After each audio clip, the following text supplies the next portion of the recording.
Salut et bienvenue chez GEB Automobile, la chaîne qui parle de la mécanique, l'électricité, l'électronique auto. Si vous êtes nouveau sur cette chaîne, la chaîne pouce bleu, et si vous n'êtes pas encore abonné, abonnez-vous. Aujourd'hui, on parlera des Superchips. C'est quoi une Superchip?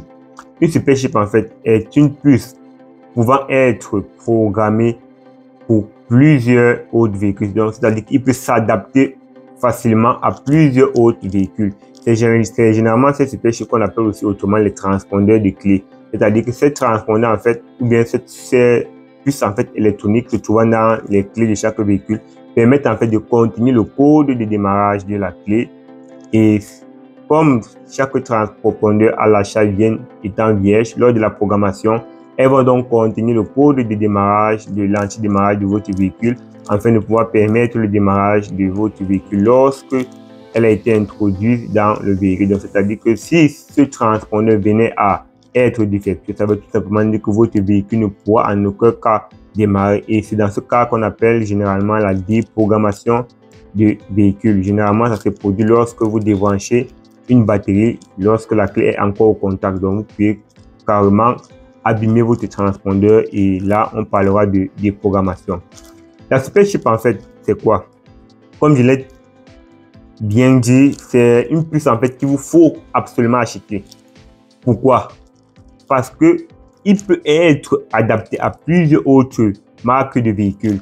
Si par mégarde vous venez par exemple acheter un transpondeur simple qui est peut-être de ID46, comme le montre cette image, ça veut tout simplement dire que vous pouvez uniquement programmer les véhicules contenant uniquement ou bien prenant en charge uniquement les ID46. Si par mégarde vous tombez par exemple sur une Toyota Verso par exemple, avec peut-être le système de transpondeur à 4D, ça veut tout simplement dire que vous ne pouvez pas programmer ce type de véhicule. Par contre, avec la Superchip par exemple, vous pouvez prendre tout simplement votre Superchip qui est par exemple vierge, qui est en ID46, le transformer tout simplement en 4D pour pouvoir programmer dans votre véhicule. C'est pourquoi je tenais à vous informer que si vous voulez acheter vos transpondeurs, je vous conseille d'acheter les transpondeurs Superchip, généralement appelés Superpuce. C'est toujours la même chose. Donc, si vous le commandez, je vous le conseille. Et généralement, pour reconnaître un transpondeur Superchip, il y aura tout simplement cet indicatif au niveau de son packaging.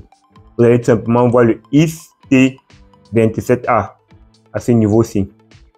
Le IST27A. Lorsque vous voyez un transpondeur avec ça sur son corps, ça veut tout simplement dire que c'est une Superchip. Et pour le vérifier, vous pouvez utiliser uniquement les machines exhaust pour pouvoir les générer en d'autres types de transpondeurs comme le 4C, le 4A, le ID47. Ça dépend de vous.